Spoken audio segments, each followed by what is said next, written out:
You can't be serious, man. You cannot be serious! Part of the introduction, didn't you realise that we were on air when you said the new hair tablets have come through? I didn't think that it had Well, you didn't think we were on. Well, so that music introduces the podcast. Okay. Well, I didn't do TV as long as you did. So no, you know what's happened? I've been in a bit of a kerfuffle. So I've ordered the tablets off Mosh, all right? And they, you just do them online, and there's been some confusion in the order. Is the hair tablets. The hair tablets. So give us a look. Been some confusion, but you wouldn't believe, Sam. You know I say, back, mate. Well, I couldn't have them for 3 days. Now I'm not saying that your hair falls out when you don't have them for 3 days, but as you can imagine, religiously every morning, straight in. And for 3 days over the weekend, I didn't have them. They got delivered yesterday. I double popped. If I may, Doug, if I may, mate, if I could make just a couple of suggestions about you going forward, because I've got your best interest at heart. What I would do is take that fucking hat off. You're going bald, and that's it. I don't care how many tablets you pop, you're going bald. I had a lot less. Get that fucking mole cut off the side of your head. I had a lot less. Let that wart cut off the side of your cheek there. Take the hat off and wipe the frown off your face. You're going bald. I should be advertising the Mosh tablets. I say I've been on them for 20 years, and they say, have a look at me. People have asked me whether you got a possum on your head. Yeah. Yeah, and I defend it, but I'm not. I'm starting to wane a little. Hang on a minute. Righto, can we get this on? Have a tug, if you'd pardon the expression. Do whatever you like. Go on, hard as you like. Yeah, but Warnie. Hard as you like. It's mate. Haven't you heard of super glue? Well, how much super glue would have to be put on? You couldn't pull a rug off the top of your head. There's ads that they do, and they do the karate, and they throw them over with their head. Come again? No. Hey. Holy shit. Jesus. No, so anyway, I've been in a little bit of a kerfuffle because of the tablets haven't come through, but they're back through. And I need a trim too. And please, I don't know if this is just, I'm imagining this or not, have you trained off a bit? You look like the pecs have gone down a bit. Or you're wearing bigger T-shirts. I haven't been to the, I've actually had, because last week I was a little bit crook, and then I've had about 4 or 5 days off. So I'm hitting the gym today after we finish this quickly. After this? Yes. We're going to lunch, aren't we? Straight over. Yeah, well, I'll have time. 45 minutes, bang it out. You don't need longer than that in there. That's why a lot of people think you need a lot of time. Sue would know this. You get in, 40 minutes, bang, out. Do the big heavy weights. You just do, believe it or not, cardio stuff, the weights are good for... The weights are good for just, keeping everything firm for starters. And they actually burn fat for longer than cardio does. I don't know whether you know that. Do you know the latest, I watched it this morning, the latest thing the Democrats in America are having a go at Trump about? They said the MAGA movement, that is the Republicans, are protein eaters, protein meat eaters, and that they are obsessed with protein and eating red meat, and they've sheeted that home to the fact that there's toxic masculinity in the MAGA movement. You cannot make this stuff up. These are people who are in opposition. You wait till we get on to politics. You know what we should do? We should put a package together and get Smeetsy to send some meat over. Smeetsy's meat. Oh. Now, so I don't want to confuse you. I'm going to do the sport first. Yeah, but just quickly, so I don't know whether you know this. You probably do. Sue would know this. But when it comes to fitness and in particular strength, once you hit day 10, it falls off the cliff. So you can have a week break and then get back in the gym. Let's say you're lifting 200 kilos. Let's say you're lifting 100. Let's say you're lifting 100 kilos. And you have a week off, you'll go back in, you lift 100 kilos. Once you hit that 10 days, it falls off very quickly. And it's the same with your fitness. Hit the 10-day mark, falls off the cliff very, very fast. Anyway, that's just a tip for anyone out there that wants to get I'll fit, get onto that. or have a little break without thinking that they're going to just get unfit very quick. I'm going to build myself up to 200 kilos out the back here. I'll get some weights and see if I can lift 200 kilos. What did you lift back in the day? Do you know? Like bench press was always the one that everyone did. Do you know what you did? I can remember what it had on it. I don't know what the weight was, but it had two of those big 20s? things. 50s? No, I don't know. The big ones. Yeah. They had two on each end. There's big ones with all different, they're all different weights now. You've got 5 big ones, you've got 10 big ones. Well, I remember they were sort of blue with a concave rim around them, and they were the big ones. Yeah, they're just little tenors. Is that all you had on there? They were not tenors. I remember there was 2 on each end and a 25 kilogram butted up against it. So I think that was probably 200k, would it be? No, it wasn't. Oh, Pound, which is 220. 220 is 100 kilos, right? So you've just dismissed that out of hand, have you?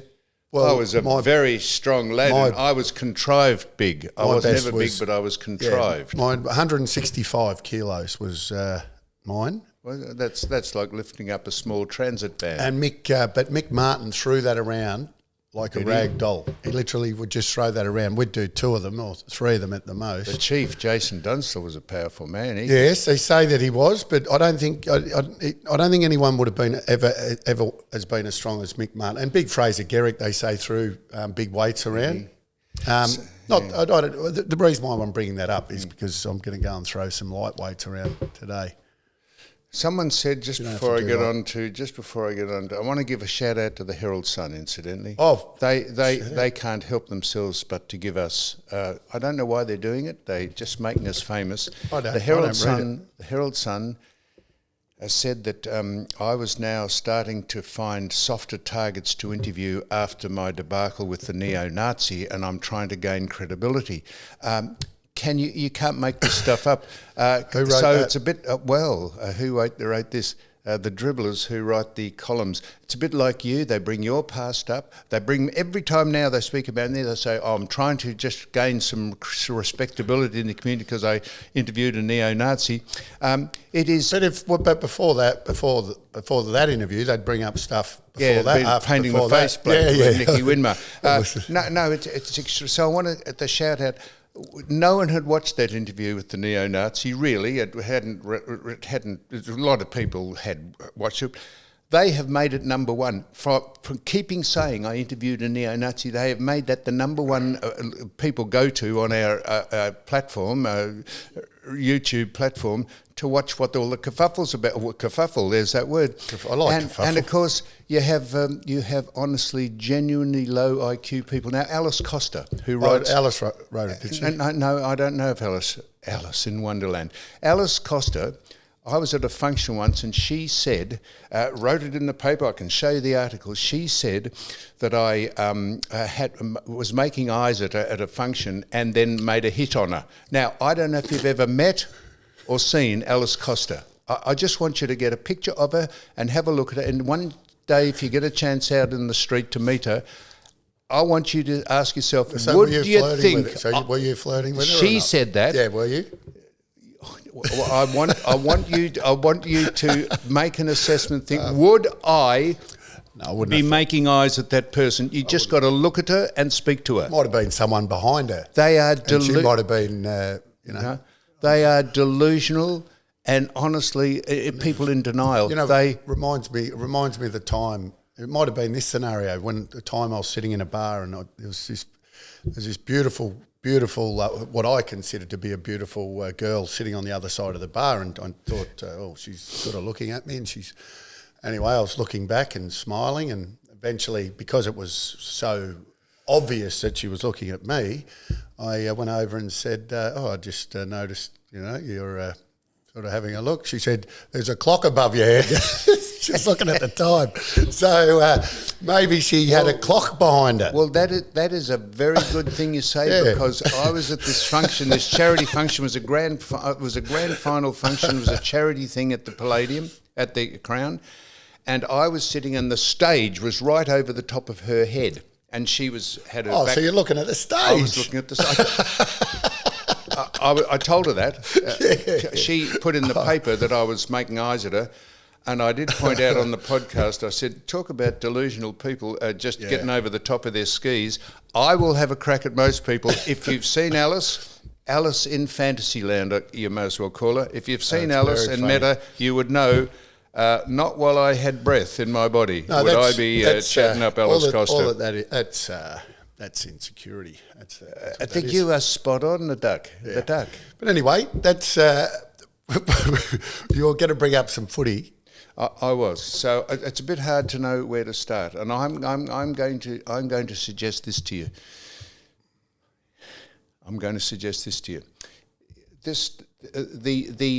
We all try to be one nation, all one people, but we cut too much slack to people.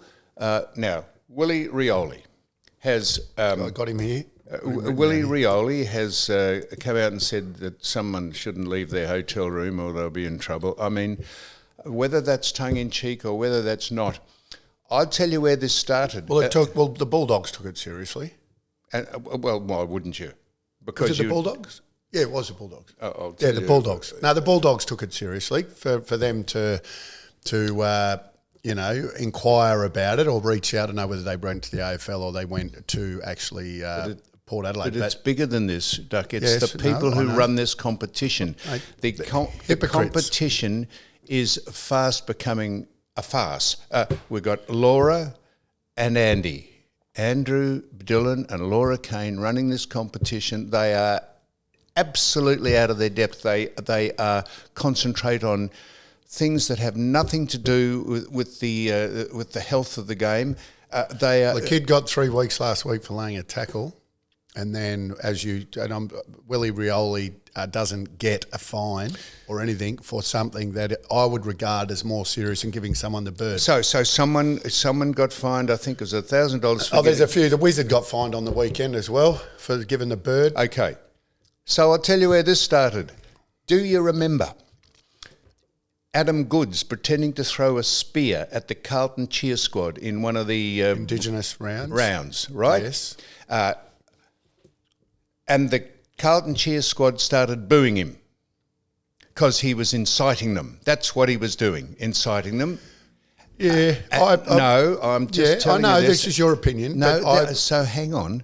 So then the hapless Gil McLaughlin, who's no better than the people running it today, said, please don't boo Adam Goods because it's got connotations of racism. It had nothing to do with racism.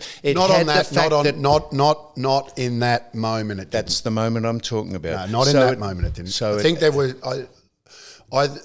So in that moment, I remember it vividly. Yes. Was I working on that night?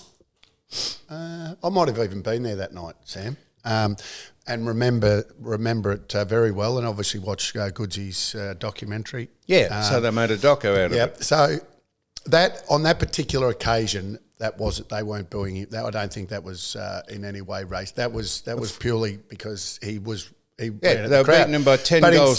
In saying that, I thought that the actual. Obviously, the Indigenous round, they'd been doing different things during the week, et cetera, et cetera. So it was a celebration after a goal to embrace Indigenous round. But did it incite the Carlton fans? Yes, it did. So I said at the time, I sort of half enjoyed him doing it. It was great. Because it was... But it incited the fans to boo him, the Carlton fans. And that section.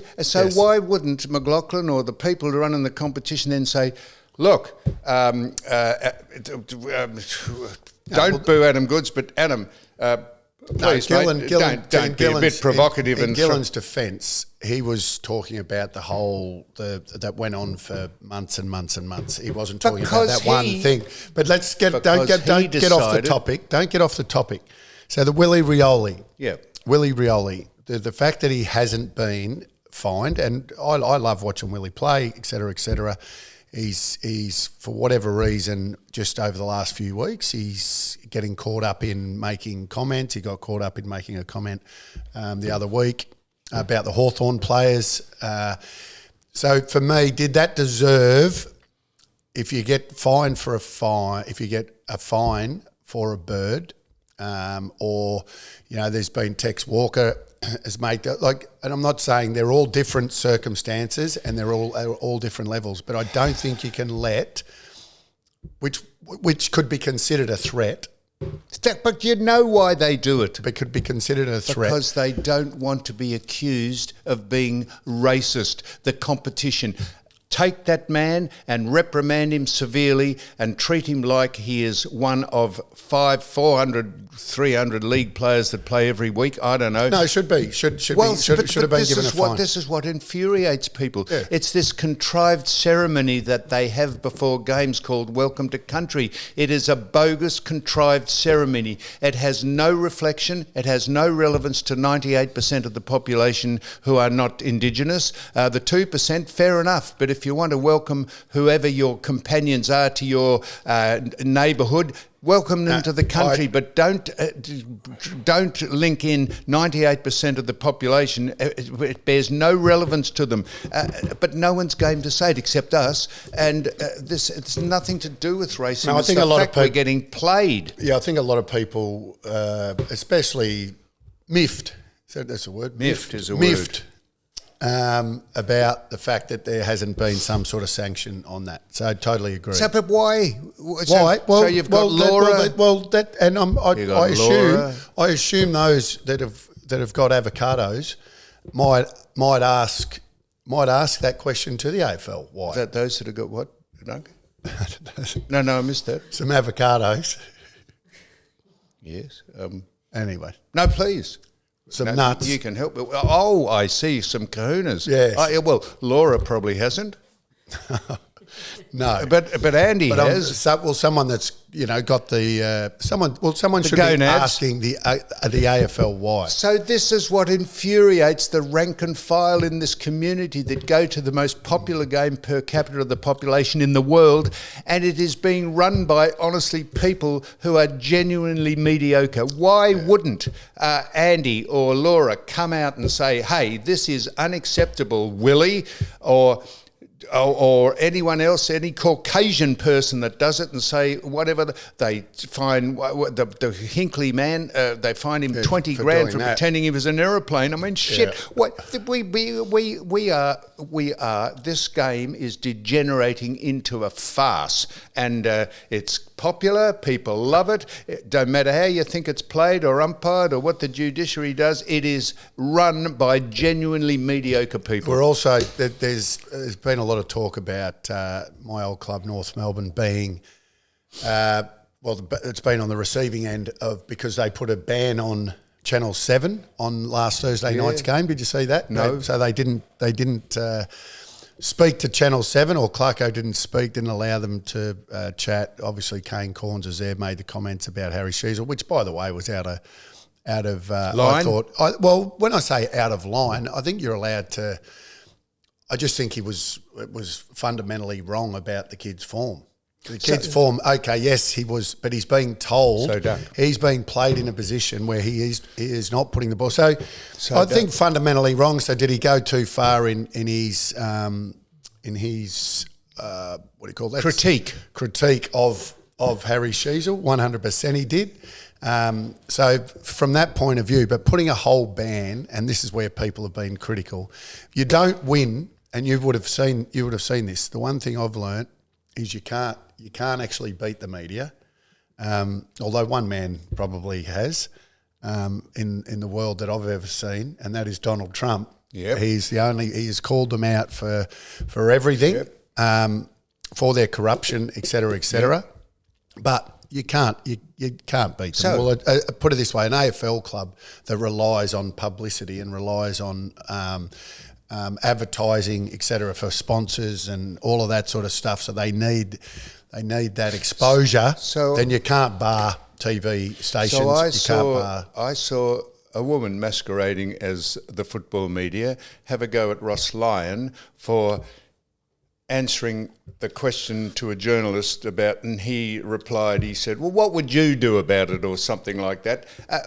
Who in the hell do you think we are footballers who yeah. have played football, who then go on to coach? If you can't have a banter or say to someone like Kane Corns, who, whether you think the critique was fair or not, why couldn't Alistair Clarkson, for fear of getting a fine from the AFL, why couldn't he say, hey, mate, you're out of line. Why don't you actually go and do some homework or work out what it is? Why can't you have a robust exchange between the media and the people who play the game? We're not nuclear physicists. We're ex-footballers who are now coaches. I agree. And I think I briefly touched on this last week. I thought that was, just wrong. I thought Caroline got that one wrong. But this is the bee in the bonnet some people have over Ross Lyon. I think he's a genius. He's a great coach. I think he's funny. I think he's intelligent. All of the above. And he wasn't rude. He might have, might have been a little facetiousness. Little sarcastic. Facetiousness underneath, little tiny little bit of sarcasm. Because when he does say, well, you tell me, they ask a question, all that he said is, well, you tell me what you think about that. That's what he said.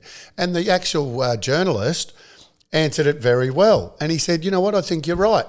I thought it was a good exchange. So how could someone take exception to that? Who's being precious? I think, and that's why, when we look back, and I did watch a little bit of the footy show.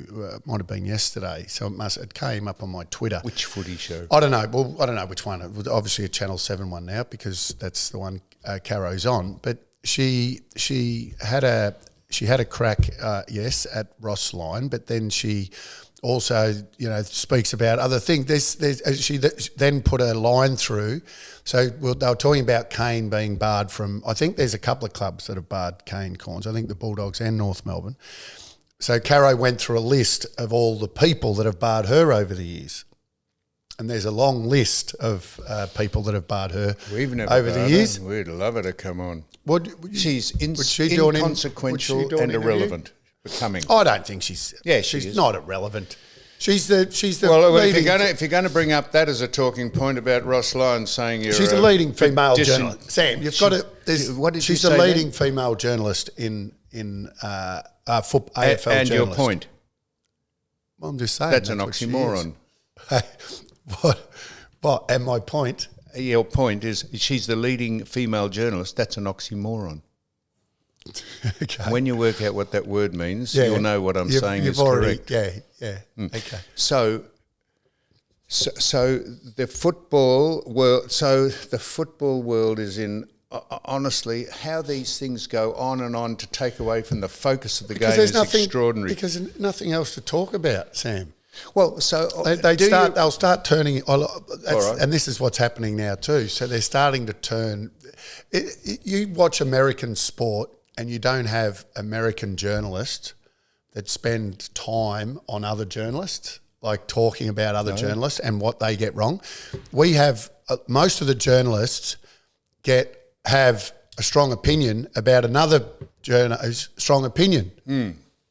So they don't have an opinion themselves. No. They just have a crack at everyone else's opinion. It's a bit like people that sit back and listen to you and have a crack because you have a strong opinion about things. Yes. But they make a living of having a crack. Tell me the difference. People that have a crack. Tell me the difference between this scenario. Do you remember many years ago, maybe a decade, Dean Bailey, who coached Melbourne, was brought up before the commission or the AFL because he said he was tanking his players, his side, because they wanted to get draft picks and they wanted to lose the last 3 or 4 games, so they got the number 1 draft pick. Remember he was cited for that? Do you remember that? Yes, I do remember this scenario. I don't know whether he got cited for it or not, or got fined or what. What happened? There was a big, the media rounded him up. Yeah, but what actually happened? I don't think anything happened because it wasn't proven, was it? Well, it wasn't. How could you prove that you're telling your side not to try? No, because that's fundamentally not what would have happened. You don't tell your side. You wouldn't play your good players in right positions. Yeah, you can fundamentally make. So tell me what the difference is between. Well, they never not try. Tell me what the difference is between Collingwood going over to play Fremantle this week, and they've dropped 5 of their star players. They are managing them. Yeah, and I tell you what, that's a slap in the face to Freo. So why hasn't the AFL said Be Because very careful what you're doing by dropping your five best players. No, because I think that's legitimate. De Goey's had an interrupted pre-season. Pendlebury's the oldest man on the list. I see. Would they have got a game had it been a very important game? Well, it is an important game. If they want to finish top 4... They don't think it's an important game. No. That, once again, I don't see it as them tanking whatsoever. I see that as the disrespect that they have for Fremantle and how poor they think they're going. They think they can go over there with a couple of their older, more experienced players and still win. Well, that's my point. I don't think they're going over there thinking they're not going to win without them. What? Of course they're not going. They think they're going to win with a leg in the air over there, no matter who they send. Well, why hasn't the AFL said you be very careful? Because you're allowed to manage players. Well, they did it with Melbourne. They're the oldest list in the history of AFL football, Collingwood. You say it's disrespectful to the Fremantle Dockers. If I was Fremantle this week, yes, and they come over there, they obviously arrive there and they don't have, those players not playing. If I'm Longmuir, I'm using that as ammunition. I'm saying they think that they can come over here. Yes, they can come over here and win with their, a few of their really good players that do, I think, more than likely need a rest. And still win. You know what? That's a slap in the face to every one of you boys. Yeah, and that's what I'd be doing. That's the angle I'd be going with this week. So it won't happen. Let's just say it won't happen. Surprise me if Collingwood get beat. Right, so then when they get beaten, not beat, when they get beaten, don't cut the words off and get them out of context. When they get beaten... Then would we have a bit of an investigation? Not at all. No, we wouldn't. Not at all. And the Collingwood fans wouldn't be up in arms. Not at all. Not at all. Because it was a gamble we took and it didn't work. All that we are mere observers of the game. When you're not meerkats, we're that as well. We're mere observers of the game when we're not on the inner sanctum. And we don't know what's going on. We don't know how sore Scott Pendlebury is. We know that De Goey's had an interrupted pre-season. So, for all of those reasons, the other three that's that they're not playing. Once again, Dacos, is he playing? Yes, he is. He's still 22, 23 years of age. I see. Yeah. Of course, he's playing. So that to me would be. That's why you can't sit here and make too strong an opinion on those things, because we are, like I said, we're just looking through speaking of a lens that they are not looking through. Oh, speaking of meerkats, have you ever, Cocky? Is he still the head of Port Adelaide? Who? Koshy. Yeah, is he? Yeah, is he? He's doing ads for an insurance company with meerkats. Yeah, I know. Have you seen that? Yeah, no, I like those ads. Do you? Yeah. Oh, that's good. Well, that's some credibility in that. You're doing ads with meerkats, speaking to I like people the with meerkat puppets. ads. Well, let me tell you, the worst ad, and I'm going to send a complaint in. You said this last. That boxer dog that sits in front of the washing machine with that stupid yellow duck in it, and a bloke with a beard looking someone impersonating what they thought the dog would sound like. Hello, Squeaky, boss, Squeaky. Oh, it's all right, Ben, or whatever the fucking dog. I will write to the if that keeps going on. I'll tell you what, it's the most annoying ad I've ever seen. What was a big talking point? Only to be outdone by the Cadbury ad. Said, "Oh, we love you, Dad," and he opens the glove box of his car and there's a block of chocolate in it. I mean, shit. What was a good talking point, or what is, I think. And that is the fact that you cannot watch a game of footy on a Saturday unless you have pay TV. Absolutely. Right? So I think people are now starting to get pretty disappointed with that, given that all of the good games in the last couple of weeks have happened to fall on a Saturday, and you can't. And a lot of people out there, I don't know what the percentage is of people that have got pay TV, but I don't think it's high. I couldn't agree with you more. It is impossible to watch commercial free-to-air television after a goal. You get disjointed. I'm just talking about you can't even watch a game unless you got paid. And then which got me thinking, this is what's going to. So with the last TV rights, I think there's still 4 years to run. From memory, about 4 years to run. But what is going to happen in the future if these players that are being signed at clubs for 7-8 years, so then and it's back ended, so they're on massive money, and then what happens if the TV rights and a Channel 7 and a Channel 9 and all of a sudden Fox, like the next TV rights I'm talking about, it's less than what it is now. So, and it could happen, right? It's actually less, but those clubs are committed to paying those contracts out after that TV rights deal is done. So you think the next deal, the value of sponsoring or covering could be less? Do you think that Could be less because it's now run by overseas? And it also overseas but consortiums. there's talks of Amazon, Netflix, all sorts of things coming in. Now, if they all come in, then all of a sudden your free to air is going to be less. Yes. Is the money...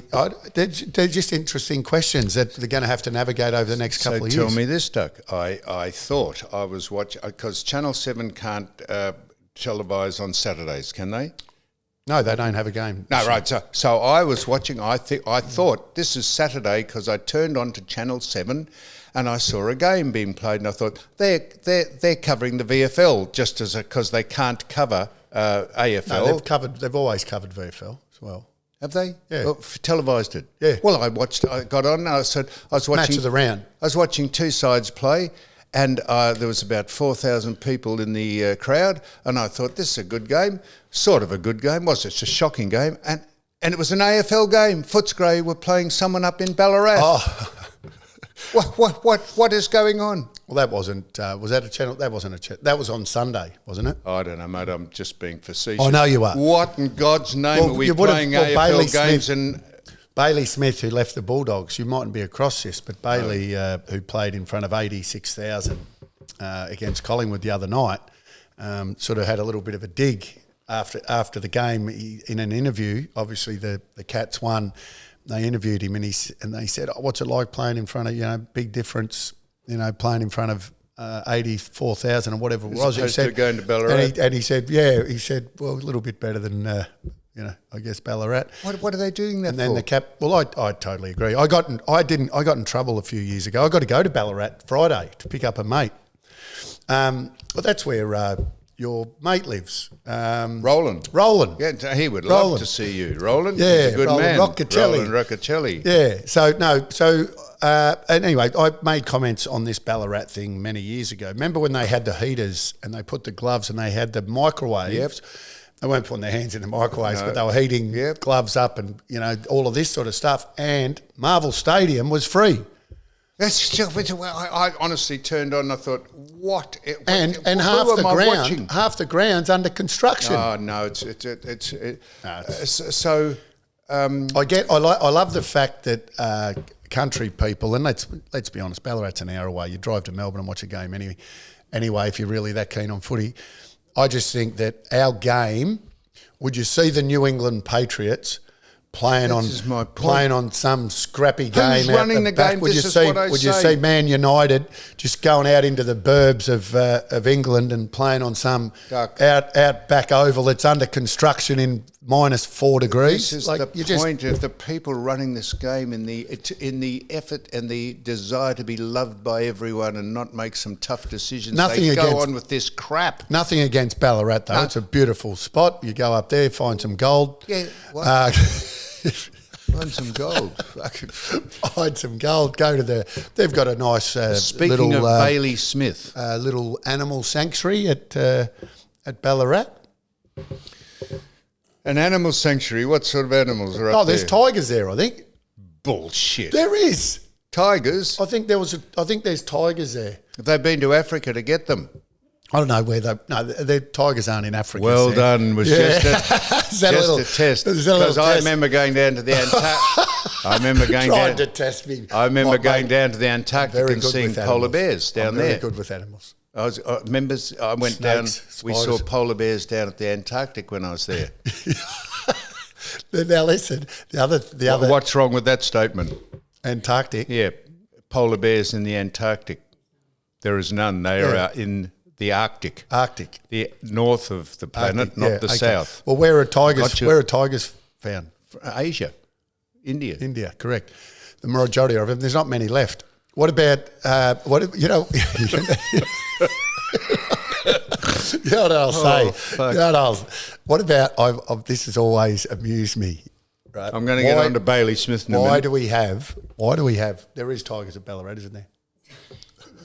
No, there is at the sanctuary. We're going to Google it. No, there is. There's tigers. I bet they've got microwave gloves to keep them hot. No, but this is what's amazing, right? So you can go out to the Werribee Zoo, right? Yeah. And you can see, yes, I've been out there with the kids. You can see there's lions and there's elephants and, you know, there's hyenas and all the African animals, which, you know, you sort of... might see cocky out there with meerkats. But so in the middle of the winter, how do you reckon those African animals are doing right. in Werribee? Yeah. But then you go up to Queensland, right? You go up to Queensland and they've got the polar bears. They should just swap them over. The polar bears should come down to Werribee, and the lions and that. There are tigers. There's now Sue Stanley OAM's just got a picture of Ballarat a Wildlife tiger. Park. Is that Ballarat? Look at it. It's frigid. You can see it shivering. Well, no. Well, see, tigers are different to lions. Tigers like water. Other big cats don't. They do. They like swimming. David Attenborough's grandson is with us today. Well done. Yeah. Give us a bit more on animals and tigers. Well, I tell you what they have found recently, Sam. Up in Sydney, up Newcastle way, they've found a relative to the Sydney funnel web spider. Which I was just going to say, we went to watch the Anzac Day game. You watched 30 seconds of it, and then you got on, and out of the blue, is this true, Sue?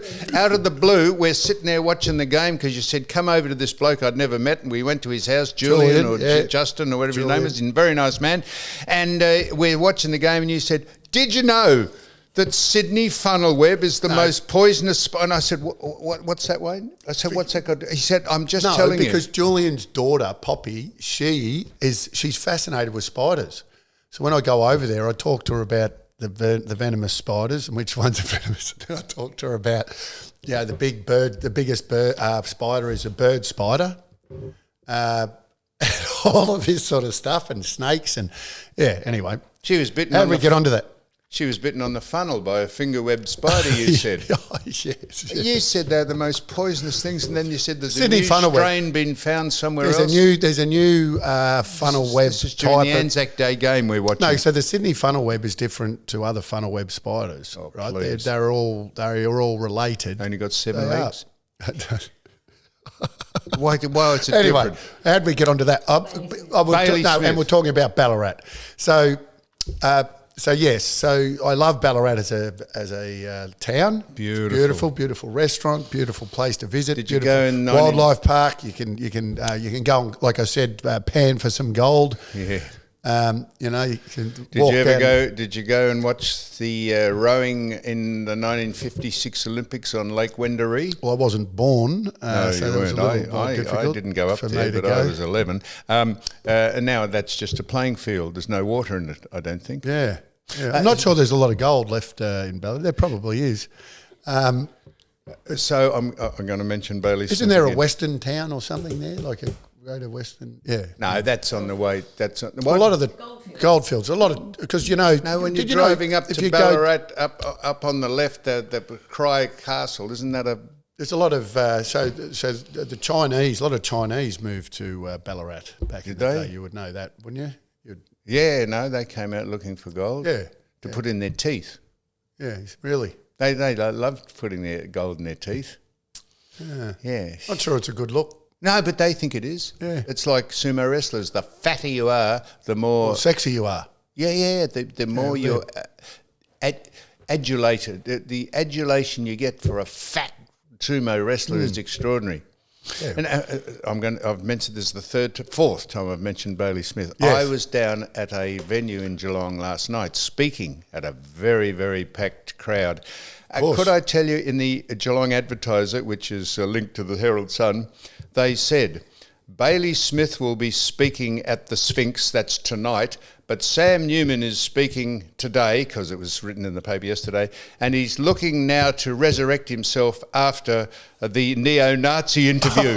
It did. Oh, is that the part that was in it? Ah, right. That's it. He's looking to resurrect himself by speaking to... Wait till I... Where was it? Where I'm was going the to do this function? in the second segment about the Albert Park Grand Prix. You wait till I tell you about this. So anyhow, they said... They didn't say, "Oh, I was speaking," and they just said, "And he's come down to try and resurrect his credibility after speaking and interviewing a neo-Nazi." I thought, oh, Jesus, how well are they going? How insecure? So Bailey Smith, he is speaking there tonight at the Sphinx. At the Sphinx? What's that? A bar? No, it's a big hotel. You know the Sphinx over in where the pyramids are, and the big Sphinx. Oh yes, the big yes. head of Yes. yeah. So he's there tonight. So I'm giving him a bit of publicity. Oh, nice. Yeah, but they Nice. didn't give me any publicity. They When do just they said play this week? When do they play the Cats? What's today? Wednesday. Yeah. Oh, no, that's all right, I guess. No, that's what you can't go out for an hour and speak to people. No, What? I know, but I wouldn't go out during the week and speak if I was playing on the weekend. Oh, you've told me that you've got home at 4 a.m. and some days and gone and played football. Never, ever, ever have I done that. Oh, fair, you did. No, never, ever, ever have I done that before a game. I did it after a game.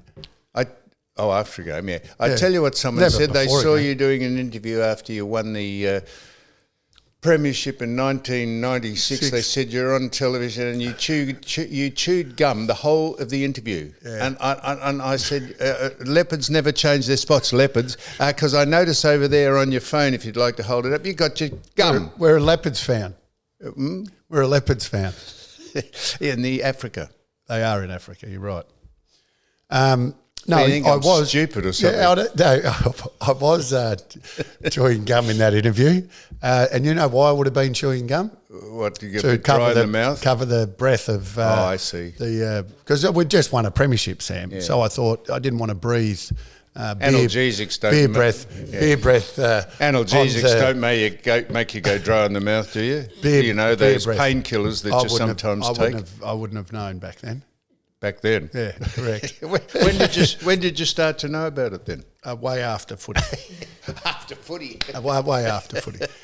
Fantastic. No, so we both agree that you just if you've got Marvel Stadium open and Ballarat, you know, and it's under construction, you don't play a game there. I tell you, I was sitting. Honestly, Sue will back this up. I was sitting there. I said, You look at what is this game? And she said, "This is the Western Bulldog." I said, "You're not serious, are you?"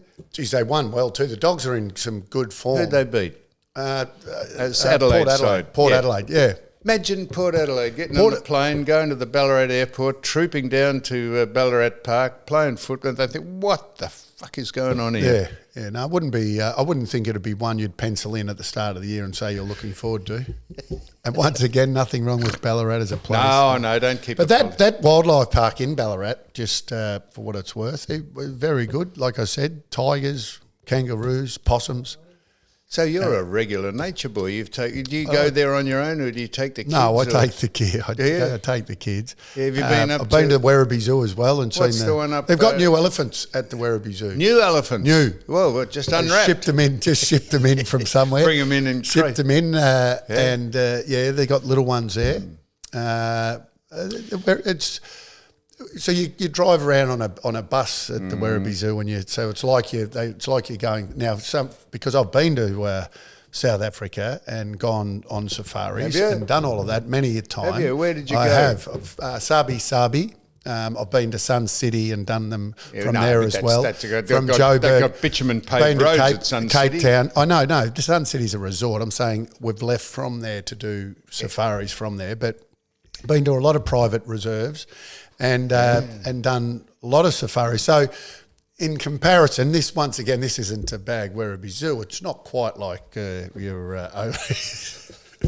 given the freshness in the air and that's right. the fences around the aroma of effluent just drifting across the bus as the open screen bus drives, and you think, "What's that smell?" Is that the animals? You know, that is Werribee. The only problem is with the bus is if you're sitting on the animals are on the left side and you're sitting on the right side, you've sort of got to. What, the animals are on the left side? If they're on the left side of the bus, and you're sitting on the right side of the bus, as you're driving the bus through the paddocks. This would be like when you go and book an airline ticket, you say, I want a window seat or I want a seat on the exit aisle so I've got more leg room. When you get on the bus to go to wherever, you say, I want to sit on the left-hand side of the bus. Listen, because if you happen, the animals move around. They don't just stand still. So if you're in the bus and and they happen to be on the other side, your viewing is not as good. That's right. And then if you go around, so then the animal should be on your side, but then if the animals move and you miss them... Well, what are you talking about then? What's it matter what side of the bus you sit on? Because you can't... You've got to look through the other people. It's not exactly... But when the bus turns round, they got to look through you. No, the animals can move. Oh, Jesus Christ. Fuck, this is like play school. This is like speaking at a... The animals move. Then you don't get a good view of them. And the only ones I want to see, and this is the other thing, you're pulling a... Everyone's seen it. It's like you go to the times I've done South Africa. Oh, I've got the private Jeep, so you're not in with other people, so you just do it privately.